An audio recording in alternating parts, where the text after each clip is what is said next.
Welcome to the Tattooed Truth Podcast with Anna Love, a space for embodied conversations for soul-led rebels. I'm your host, Anna Love, intuitive empowerment coach, subconscious healing guide, and no stranger to burning it all down to rise in truth. Here we dive deep into identity, healing, personal power, and what it really takes to lead a soul-aligned life. You'll hear unfiltered insights, real stories, and live coaching sessions with bold callers ready to break free and embody their next level.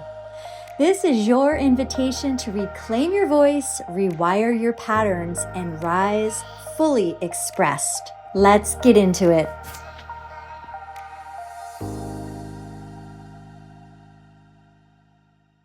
Welcome to the Tattooed Truth Podcast. Today, we are talking about something very dear to my heart. We are talking about raising radiant girls and how to stay strong, centered, and connected as a girl mom. So if there's anyone out there who is an actual girl mom and throw in teenage girl mom, you are sinking.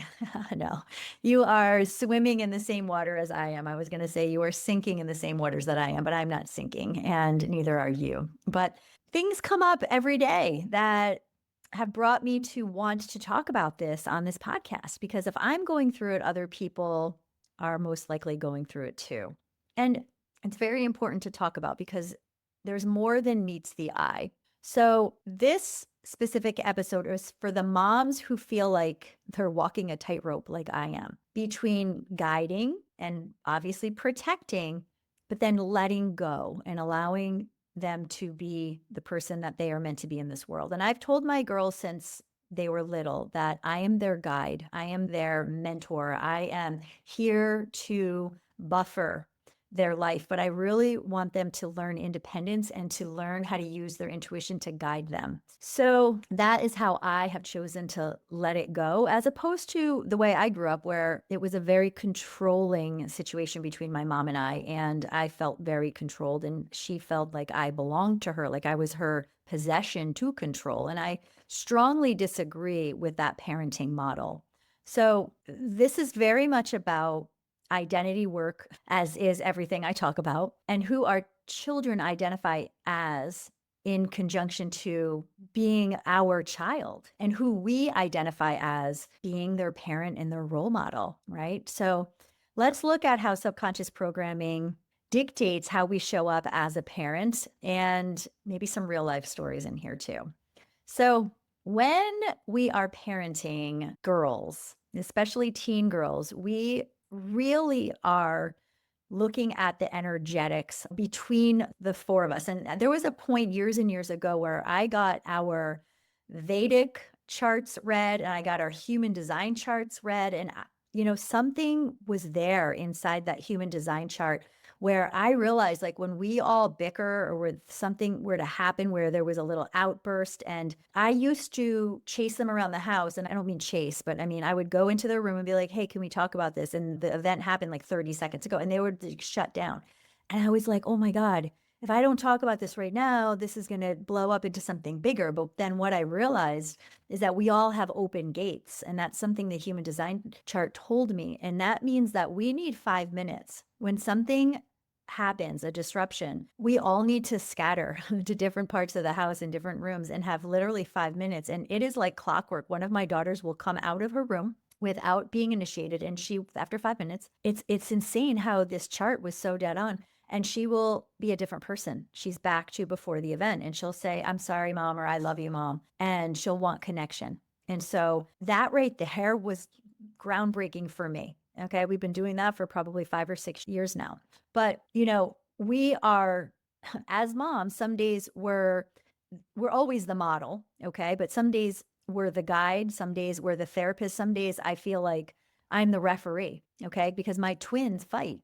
And there was a point this morning where I literally stood in front of them like a referee. And I was like, look, I'm not here to babysit you two. You girls are almost 14 years old. It feels like I'm babysitting the 2 4-year-olds down the street. Like, it's not, and of course that didn't go over well because the way I said that, but I'm at my wit's end with them two bickering. And so sometimes I feel like a freaking referee. All right. And sometimes I'm just like hoping that they're going to eat for the day. I'm like, oh, did you eat? Are you eating? Right. And I'm looking, I'm their personal chef, right? Making sure that they're getting food and not skipping meals or just eating garbage or chips, right? That they're actually eating food that's nourishing. So us as moms, we have a lot to do anyway. We have a lot on our plate anyway, but you throw in the teens, you throw in the hormones, you throw in the energetics, and you throw in, depending on the kind of communication you've created up until that point. And if there's people that are shut down or people that are unwilling, there's something to look at and to dive deeper into. So teenage girls are navigating their own lives, obviously. They're dealing with social media, okay? They're dealing with being popular, perhaps, or looking good, right? That's when the ego is really inflamed. Like, who do all of my peers see me as? I'm over that. That does not relate to me anymore. I can't relate to it, but I can remember how it was in middle school and high school. And when I drive my high school daughter up or pick her up around her high school, she'll like duck if kids will see her in the car. And I'm like, what are you doing? We're all going to the same place. Just get out of the car. She's like, why did you pick me up in front of the front door? I'm like, where else would I pick you up? She's like, down the street. What are you talking about? Like every little thing is an opportunity for embarrassment or, ego shaming. So it's literally walking a tightrope. I'm not kidding you. So I'd be curious to know how you're taking this so far and if you resonate with me and if you're screaming, hell yes, this is me. I'd love to hear from you over on my Instagram at iam.theannalove. So one of the things that is troublesome is that our subconscious programming is in us. And until we've worked out certain ways of our being, until we've worked out our traumas, we are going to get triggered by our kids. And so, one of the examples that I use very often is this was several years ago, before I understood triggering, before I got my nervous system under control. I was the yeller mom. And so I would speak in a higher voice thinking that it was helpful when really it was just causing anxiety in my children's bodies. And I would speak louder because I had a belief that I wasn't being heard, but it wasn't my belief as a 40-year-old mom. It was my 10-year-old belief. So I had to do some inner work around noticing where have I felt this before when I say something and then and again, it was the twins bickering. When I say, please stop, or what can I do to help relieve this situation or help work this out? And then they continue to do it because they're using the tools that they had, which were limited, right? So it was just bicker. And now they've gotten a little better, but it's still, they're poking at each other still. But I realized that it was on me to walk away and to discover, why am I feeling unheard? And why am I feeling tenseness in my chest? And why do I feel like I want to scream at them to stop? And once I really got that it was my 10-year-old self, I was able to let that go the next time it happened. And it felt so good. Again, that was one of my life-changing moments where I was like, wow, this was available the whole time. Had I known, things would be different right now. So it's important to have tools. It's important to understand your triggers specifically as it relates to how you're showing up and being the mom, so that you can forge these emotional storms that could be erupting numerous times a day at unpredictable times a day. And, I'm not going to lie. I do have a certain amount of anxiety around one of my daughters. And it's like, because at any moment, it's like I'm living in a landmine and she could go off and she can, right? So I'm constantly like, if I breathe too heavy, I'm not being funny. Literally, if I breathe too heavy, like that, it annoys her. If I chew my gum too loud, it annoys her. Like, right? She used to eat at a different table than us. It was like that.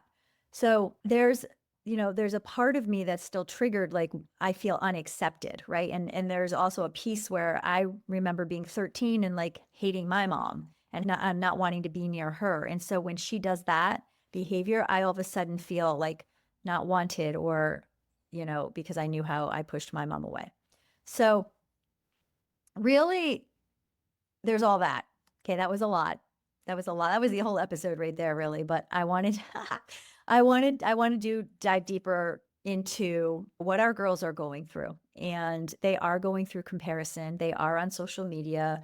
They are concerned about what their peers are thinking. So that's a lot of pressure for them. And so I'm a big believer that when our kids come home from school and they start letting steam go, they're doing it in a safe place. And so I have to remind myself that they feel comfortable releasing around me. And sometimes I am wrapped up in it. Sometimes I get pulled into it because I'm chewing my gum too loud and the steam comes off at me. And I have to remember not to take it personally. So it's not a personal thing. So I think that noticing too your tones of voices when you're speaking and when they're speaking, nothing's personal. And so when we start to talk like that to our kids and we say, look, because a lot of the times I'll say something and they'll think that I'm mad at them. And I'm like, I'm not mad at you at all. What would make you think that? Well, what you just said. And I was like, oh, it must be my tone. But if you have kids who are super sensitive, they're going to read your facial expressions. They're going to listen to your tones. They're not even going to listen to your words. Just the expression and the tone is enough. And then they make meaning out of it. They have their own filters that says, okay, well, her face just did this and her tone sounded like that. And that means that it was like this. And this is what it was before. And that must mean this now. And that's where they spiral out of control. And then they treat you accordingly through that filter. And you're like lost. You're like, why are you treating me like this? And they're over there going, well, it's so obvious you're mad at me. Maybe when you were 5, I used that tone and it was paired with me being angry about something that was going on in my life, but I had directed it out at you and you didn't know that, right? So you see how it's imprinted into their subconscious. So it's a crazy loop. This subconscious programming is a crazy, crazy thing. And the more we can get underneath it and understanding it, then we can start to sift through it. And it's going to be a little harder for them because they may not be ready, or it may not be their time to learn about subconscious healing. But for you as the adult, this is where you do have control, is to start looking at your patterns and your ways of being and then adjusting them, refining them, start to work through them, right? So that you're not triggered anymore, or you are noticing your tone and really just reiterating the same thing over and over again, that nothing's personal. And the way that I am treating them is not personal about them, it's about me. And so that's very, very important here. So let's also look at boundary pushing and how that may or may not be triggering you in fears, right? And so if you have a fear of not being respected, if you have a fear of not being valued, right? And I have a fear of not being liked by my kids, right? Because I pushed my own mom away. So that's something that we need to look at as well in terms of the boundaries. And when you set a boundary and they cross the boundary, there needs to be a consequence, and it needs to not be tied back to your self-worth or if they like you or your value as a person. So here's what's important is that you are to stand strong as a model, okay, and not be a martyr. And what I mean by that is your emotional regulation is number one. You're not looking for perfection. You're looking for self-awareness, okay, and giving them boundaries with love, like we just talked about, and that come from your truth. And, allowing them to hear clearly what your boundaries are and what the agreements are, and then following through on those consequences. So no means no is a full sentence, right? And so if they're the type of kid that keeps asking for things over and over again and you feel like you have to say yes, then that's something for you to look at, right? So having clear, concise, strong boundaries. And when you model this, they are going to model this out with their friends. So just really get this. Like when you are standing in the place of truth, 2 feet rooted, and you are emotionally strong and you are strict in your boundaries and connected to this is what I mean, and my integrity is I do what I say and I say what I mean. They will model that, even if it feels like they're not. And this is a reminder to myself, even when it feels like they're not, they are, okay? And having accountability, owning your moments without shame. And that's really big. This morning, we had something that had happened, and I'll tell you what it was. I'll just give you the example. So I had my oldest daughter came into my room last night and said, hey, do you have any workout clothes that I can have? And I said, sure, look in my drawer. And so she looked and she held up this black tank top. And I was like, yeah, you can have that. And so I didn't know that she put it back. Okay. I didn't know, because I forgot, that she actually already had that same exact tank top from before that I gave her. For some reason, I had two of them and I gave her one months ago, maybe even a year ago. And so all I know is that she came in looking for things to wear, and she took out a couple of things and she was like, here's what I like. And I didn't see the black tank top in there, but it didn't click. Okay. So fast forward to this morning, she's like, hey, I sold this tank top on Depop, whatever this, app is to sell clothes. And she's like, can you send it? We got to go to the post office. And then in the car, I was like, wait, that's my tank top. It was the black tank top. Okay. And I was like, so I immediately like felt like, oh my God, why are you selling my tank top? And I was like, so I said like this, did you take that out of my drawer and to sell it? I said it like that. Okay. Now, all of a sudden, my daughter from the back seat goes, Mom, oh my God. Like as if I just like said the worst thing in the world. And I was like, what? I'm asking a question. And then my daughter, who with the tank top, she got offended. And she was like, no, I didn't. And I was like, well, where did it come from? And she's like, I already had one. And I was like, oh, I didn't know that. But by then the damage was done. The damage was done because now all of a sudden I have been being accused of, yelling at my daughter. And I was like, I didn't yell at her. I was alarmed. And I thought that she had literally taken it was like a behavior that I was like, this is not acceptable. And wait, I didn't know that you would do that, right? It was almost like for me, like, holy shit, her integrity. She just took something out of my closet because I said that she could have it. And then she turned around and sold it. Like, that's not what I said you could do. But in fact, that's not what she did. Okay. But the point is, after she got out of the car, then, I said to my daughters, like, was I rude to her? And of course, my one was like, yes, of course you were. You were so rude. That was horrible. What you did was horrible. And I was like, still kind of fighting it. And I was like, I don't feel like I was. But then I just kind of let it go. And I was like, you know what? Their observations of me were that I was rude. So I apologized. I texted and said, hey, I'm sorry if I was rude. But there was a piece of me that like, I realized I'm not going to hold on to this. I'm not going to have shame around this. But my other daughter in the back went to school still angry at me. So she's not even in the conversation, but she's angry at me because she's got just whatever balled up anger from life and it comes out at me. So I just wanted to share that story with you as well.